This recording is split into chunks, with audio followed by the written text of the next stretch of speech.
You're also actively a board vice president of the Community Clinic Northwest Arkansas Board, the Northwest Arkansas Regional Intermediary Advisory Committee, the Executive Advisory Board for Latinxene, clever play on words for the Rotary Satellite Club of Bentonville, and Banco C of Signature Bank of Arkansas Advisory Board. And I do have to, one of my favorite first memories of you is the first time I visited Carol, we went to one of the health colleges. They were showing off all their very cool thing, and they had this simulation that's very, very similar to Operation, if you've ever worked with healthcare, where they can actually like visualize 3D print, show layers of people's bodies. And it was a really great demonstration where Carol can pretty much do anything she puts her mind to, and I think we're all very lucky that I did not go into healthcare. But with that, Carol, I would love to hear. Yes, and I'm going to go ahead and stand up because I want to make sure we all have the energy in this room. I know we're at the end of the day, but I'm so grateful that you have stayed and that you get to learn a little bit, hopefully, about the work that I'm doing in Northwest Arkansas. So as Julianne mentioned, and first let me say how incredibly grateful I am for the support of Rural LISC. I mean, 3 years now, I think, and to have access to this incredible network, as Daniel was talking about, of support and resources. And I saw today from Ian the dashboards and stuff that I'm going to use to write my own grants. And so, I'll tell you real briefly that I'm new to the social services space. As Julia mentioned, I came to this place after 25 years in retail. And a majority of that time was spent in the Walmart stores. So I had my own market in Northwest Oklahoma, where I had 7 stores and 1,500 associates and $325 million worth of business. And then in 2019, I was laid off. We had done some really amazing things. And I tell you, it took me years to even say those words. But it was the launch pad for all that was to come, and I could not have imagined being more blessed than I am. From a very young child, I will tell you that the seeds were being planted to lead me to this place. I was 14 years old, and I remember sitting on my mama's bed, helping her study for her GED. She was 30, 14, 30. So my mama had me at 16. She dropped out of high school. My father dropped out in the 7th grade. So he had to wear his sister's shoes to school. They were raised in rural Texas and had a ton of challenges. But they were resilient, they worked really hard, and broke the cycle of generational poverty. And I'm proud to say that I'm one of 3 kids. I'm a president and CEO of UpSkill NWA. I have a COO in marketing. A sister who's a CEO of marketing. I have a brother who's a master electrician and works in Austin, Texas. And so we're very proud to have come from those beginnings. And I would tell you that every person that applies to UpSkill NWA is my mother, with the same potential to change the lives of their families forever. UpSkill NWA is a sectoral-based workforce development model. And it has 3 really important parts, as you'll notice in the Venn diagram: employers, educators, and health and human services. What is very important about this model, 2 things. One is my dual focus on the employer as a client, as well as the participant as a client. Every year we go through a position selection process, a formal process, to make sure that we're aware of the most in-demand healthcare jobs that are needed in their hospital systems. And then I pay 100% of the tuition, books, fees, and required equipment for every participant that is accepted into my program. From January of 2022 to today, that's 375 non-traditional students that have been able to go to school for free and change their lives and the lives of their families. Thank you. And I have to tell you that the reason the model is so successful is a number of things. There's a secret sauce, and I would tell you it's the people that work within the organization. I'm a leader of a mighty team of six people, game changers, risk takers, all in change makers. Each of these relationships with employers, educators, or health and human services is underpinned by a memorandum of understanding. The participant signs an agreement that says they're going to go to school, they're going to graduate, or they will pay us back. The employer pays us a third of the cost of the education for every UpSkill NWA graduate they hire. That is significant. In our workforce development circles, that is a very hard thing to accomplish, but I'm going to talk about coalition building and how we did it as I go through the rest of these slides, so I'll hurry. Okay, well, coalition building has resulted in a region-wide ecosystem of support. So what you see on the screen is our funders in the black. You see community organizations in the orange. You see employer partners in the blue. And in the green are our academic institutions. What you also see, and I realize that's a little bit of an eye chart, but you'll see that some of the orange hexagons are outlined in green. And that's because what I've been able to do in these relationships is been able to recruit other community organizations to deliver parts of our program. So they're execution partners for UpSkill. And the way to do that and accomplish those things is through these reciprocal relationships. We have common goals. We know that we can make bigger impacts if we work together. We're better together. And so therefore, as an example, Dress for Success does all the career readiness training for UpSkill NWA's graduates. We've been able to triple their output in terms of the number of women they serve through our 3-year partnership with them. And the program has been successful. So what you see on the screen is up to this point, so this is through December of 2023, we had enrolled 251 Northwest Arkansans. We had 56 graduates, understanding that there are various staggered dates because the program lengths are different. We have an 85% retention rate. Why this is important is because in our history, and the reason we were founded and created was because the community college said, hey, my non-traditional students are dropping out at huge rates. My retention for non-traditional students is somewhere between 34% to about 54%. UpSkill NWA's retention rate for that same non-traditional student is 85%. We also have a 95% placement rate for our graduates within 90 days. Our pre-program household income was $30,000, a little over $30,000. Our post-program household income was $64,000, or an increase of 114%. And if we just look at the increase of dollars for those 53 graduates, because 3 of them were not able to be placed over 5 years, that's a regional impact of $9 million to the Northwest Arkansas region. So the program works, and it works because of this magic here. So what I'll tell you about this, if we look at the fact that we utilize key relationships with key stakeholders to build that ecosystem of support that I mentioned earlier. Understanding that there were some things that we already brought to the table. So I bring to the table having been an executive at Walmart. And having been an executive at Walmart means that I was taught how to show up in a place. I was taught how to have executive presence. I was taught how to make these slides and deliver my communications. I was taught those things. I was taught negotiation. I was taught about persuasion. And I put all of those things to work.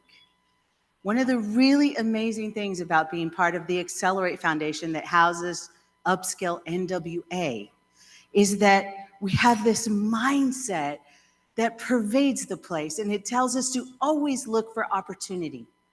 Always, always, always. And when we look for opportunity, we go all in. I'm going to tell you, I'm going to give you an example of this. It also requires bold action and bold asks. And an understanding in our role and in my role as the president and CEO that I'm always selling. What that resulted in, if you all take you back to 2021, the ARPA funds, American Rescue Plan Act funds, they were all given to our municipalities. We went and said, my gosh, this is a once in a lifetime windfall. What if each city and county in Northwest Arkansas gave us 4% of their ARPA funds? We went and calculated, so we knew exactly how much each city and county got. We did the calculations, and we had 62 individual conversations and appeared in city council meetings, quorum court meetings, committees of the whole, finance committees, and got $6 million in year one. Wow. $6 million. Guys, I mentor other CEOs of nonprofit organizations that are struggling to find $25,000. But remember, I said I brought other things to the table, and this mindset of being all in and finding the opportunity is what drove that. So what is it? What is that sustainable funding playbook for UpSkill? I've written it down for you here. So there's this convening of 17 CEOs, and what I mean by that is Northwest Arkansas has a regional council that oversees the interests of the Walton Foundation and family. All the Walmart founders live in Bentonville, Arkansas. This entity, because we have relationships with them, we said, why don't you convene the 17 CEOs it's going to take to say yes to founding an UpSkill NWA and supporting it. 17 CEOs are presidents of hospital systems. So that ecosystem that I mentioned, they're presidents of hospital systems, presidents of educational institutions. They are, if you count a mayor and a county judge as a CEO, it was them. It was philanthropy, the Walton Foundation, the Accelerate Foundation, and said, look, this is why we need it. This is the case for why we must have this workforce development model here, because we were sending, or there was an out-migration of $1 billion to other states for healthcare. We're an aging population in Northwest Arkansas, and we did not have the infrastructure or the support positions to keep the population here. We also didn't have specialists at the time. So you had these external factors of the healthcare workforce, an interest in healthcare transformation, in attracting doctors, specialists. Well, every single one of them needs the bottom of the pyramid. You're gonna need a registered nurse, you're gonna need a licensed practical nurse, you're gonna need all the things. And so the region, these 17 CEOs, we were able to build consensus with them and then say, yes, we want UpSkill. Then we put it into contract. Okay, you said yes. This is what it means. Hospitals, you'll pay us 1/3 of the cost. Educators, you'll give us access to our students where they go to school. And in some cases, reserve spots for UpSkill NWA participants. For our health and human services, it was a platform to be able to connect the non-traditional student to wraparound services that were critically needed in order for them to keep going to school and graduate. Then we went to the funding of UpSkill. So remember, we said 17 CEOs said yes. We put some contracts in place, but we had to earn credibility with these organizations and with these entities. So I put on there credibility versus notoriety, because I could have been all over the place, and I could have been all over the place, but I was in the right places talking about the impact of this program, what it could potentially be, and building these deep relationships on trust and reciprocity. I'm going to do this for you. You do this for me. We're going to do better together. And there were all the individual conversations that had to get each city and county to a yes. And then I mentioned showing up to win. In those conversations, whether it was a city meeting, city council meeting, or it was a quorum court meeting, every single voice that you see there was present. A participant was in the room to give public testimony. An employer was in the room to speak about the value proposition of UpSkill.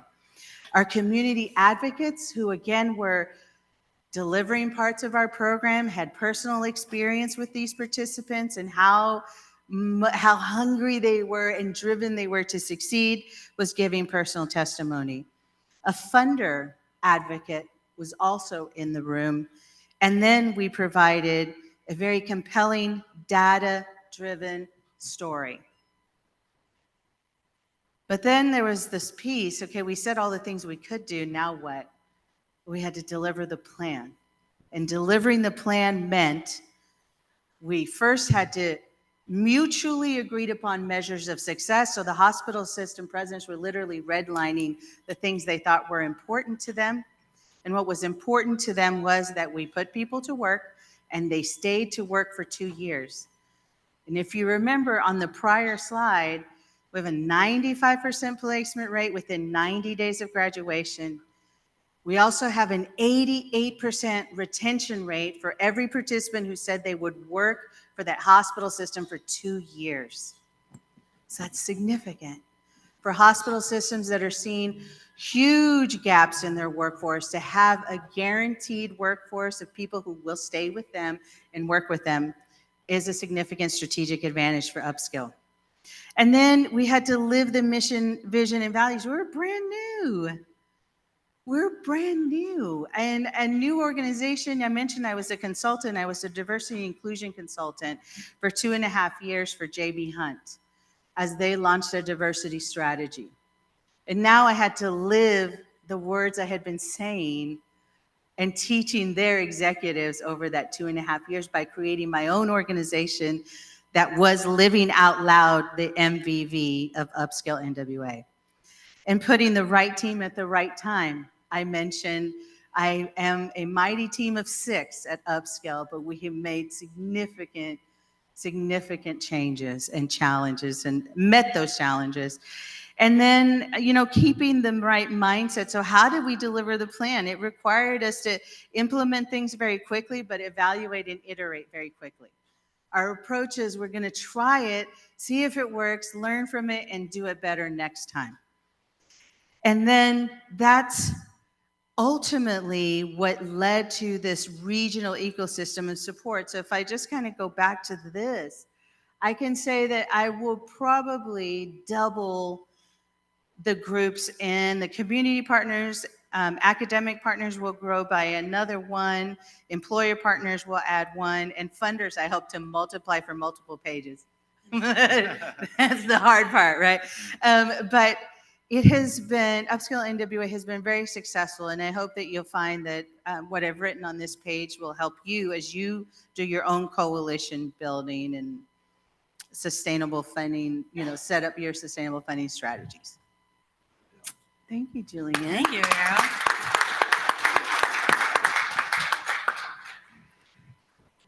I will also say one of my favorite outcomes is what we also struggle with of measuring the quantitative impact of dignity, is that not only do you have this massive increase in 30, this is the average increase. It's not even the increased, that's not the maximum, that's the average.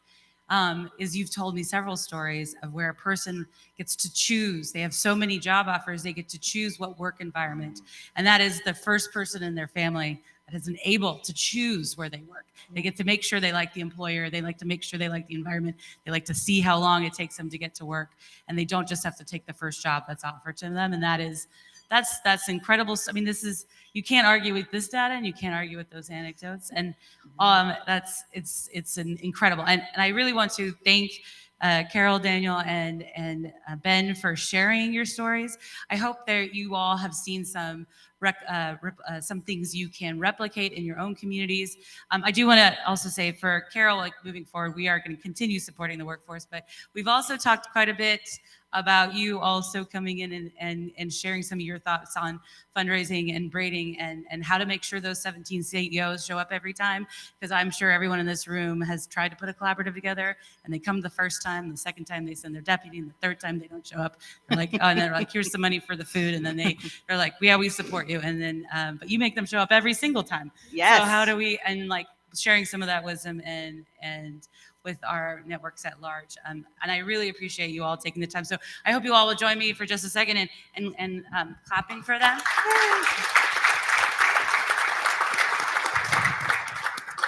I didn't want to like tell you how to appreciate them. You could have also like snapped or whistled or whatever you like. Which I love. And I'm going to take my privilege of they gave me the microphone at the end to also thank everyone in the room. This is the final session, of course. Like Nadia's going to come up and release us to the wilds of Little Rock.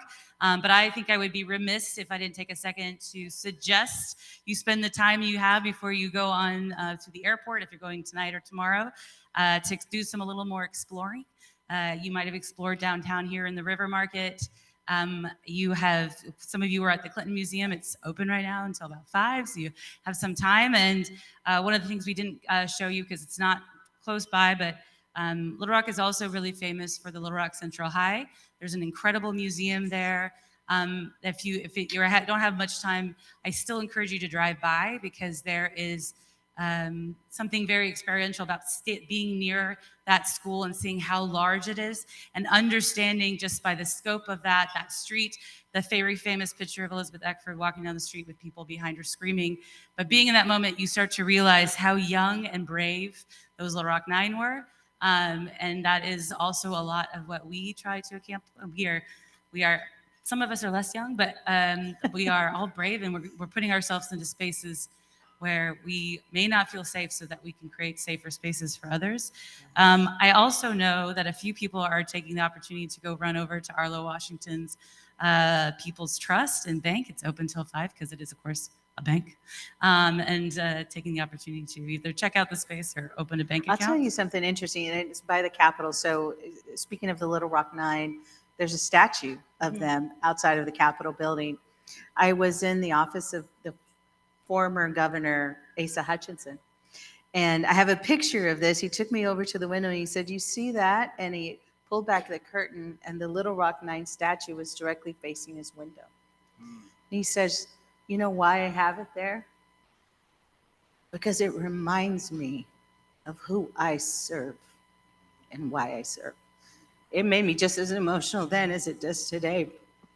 But I think, as you know, my best friend was in Topeka, Kansas during the segregation, and it's powerful. There's so much history here, and I'll be the first person to tell you I had zero idea of what Arkansas was because the only thing I had ever thought about was hillbillies, and that was me. I'm from Texas, and that's just kind of what it was. And I fell in love with it and been here for 12 years. So really encourage you to take advantage of being in this place and understanding the gravity of what you see here.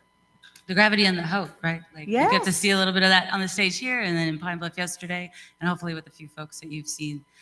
We recognize the history, but we are also growing out of that history. But I also want to thank you all for coming to Little Rock. And for those of you who've never been in this area, like Carol mentioned, maybe you're taken aback a little bit, maybe I should move here vibe.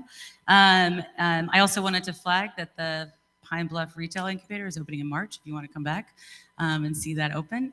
But I hope you all had an excellent time here. And I'm gonna take off. I'm gonna take my friends and we're gonna go talk some more about random things. And I'm gonna hand the mic, let Nadia come up and close us out. Thank you.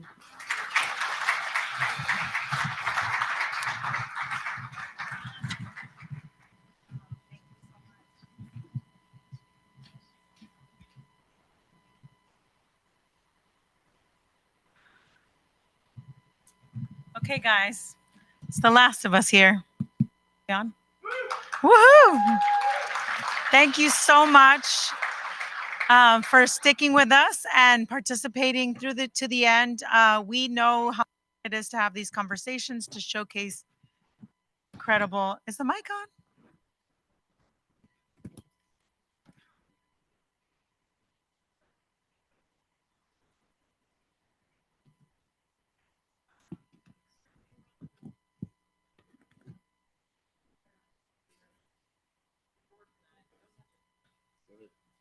Okay, I can just talk. I promise we're Why have I lost sound everywhere? This is the culmination video of yesterday's activities. Can we do that or is that not possible? I think so. Are you able to play the video? Might not have sound. We also wanted to let you know, I think you mentioned this before, that we're going to be celebrating our 30th. Why did everything cut out? We're hoping to focus that theme around storytelling, advocacy, talking about the true impact of the work that we do around the country. Everything except the mic I gave her. So you should be able to play the video.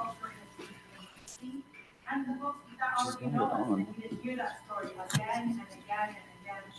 I'm not getting anything from the backside. Oh, I know why.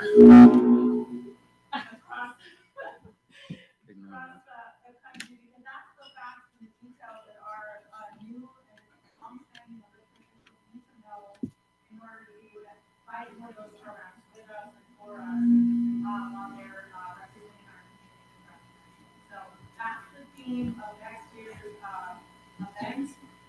We may have a video, we may not. We may have a save the date teaser for December, we may not, or we could just say thank you so much all for being here. Let's just not worry about it. And we're gonna play. Let's just not worry about it. No, we're gonna play it.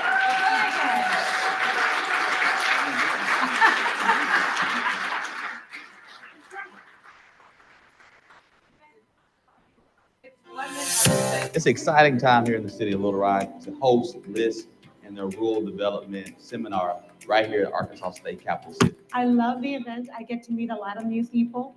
And this is my first year coming here.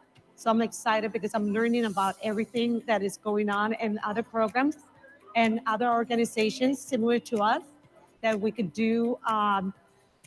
We could probably learn from them. We're here today at Rural LISC Summit to support Rural LISC and the work that they are doing in the communities across the country. At LISC Rural, they support over 2,500 rural counties across the country. And we're here today to learn, to thrive, and to ensure that we're creating an environment that allows us to do the work of the people. I'd like to thank our sponsors, our Rural LISC Advisory Committee, for all of their incredible work.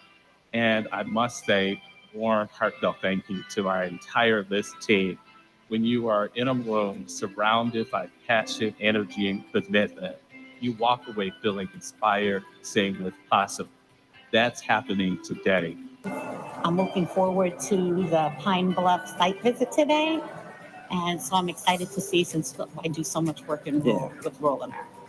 There are hundreds of organizations from around the country represented here today, and each community is unique, but there are shared challenges. And a lot of organizations have taken different approaches, and I think the real value of this gathering is people are sharing solutions, they're sharing best practices, they're sharing wisdom, knowledge, inspiration, and that's contagious and infectious. This for LISC, keep putting on the seminars, gathering people together, and for the other sponsors, keep doing this because it makes great impacts in our communities. If you're a CDFI and you're wanting to invest in talent, if you need some capacity building, work with us on getting a student, getting an intern in there to help build your capacity, but also train the generation of the future. And I'm always excited to see rural communities being highlighted and lifted up. So we really try to help step into where those financial bridges can be made so they can actually get to the affordable housing that they need to develop. This is important is because everyone deserves a healthy, respectful, loving place to work as we make change in communities. This 2024 Rural LISC Seminar is an opportunity to come together with organizations like ourselves throughout the nation that are doing similar things. And it's a great networking opportunity. We have a lot of ideas that come out of this conference, talking to the various individuals from different organizations. in the United States, it is really beneficial to us because they get ideas from us and we get ideas from them. También queremos que los participantes salgan de aquí con una energía para seguir el trabajo que es tan importante para las comunidades que servimos. And how we can take these opportunities back to our communities and share with people that do not know that these type of opportunities are out there and available. I love the work that LISC does. It's very personal to me. I've been there for a little over 5 years. I think our partners are really the most incredible part of the work. So I tell everybody, like, we're just amplifying their voice and their efforts in the process and making sure that they have a seat at the table. But I love it. So earlier today, we took a tour of Pine Bluff, Arkansas. And so getting to see both kind of some of the business incubator space, their Black Chamber of Commerce, some of the work that they're doing to support small businesses in Pine Bluff.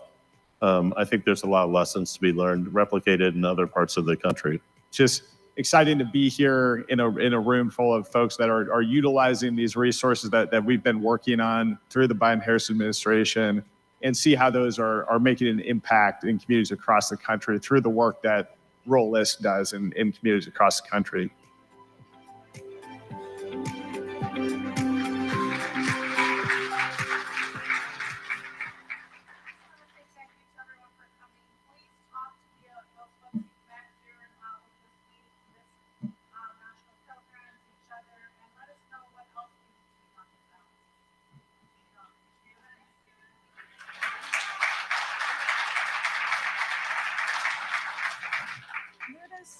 Yes, save the date.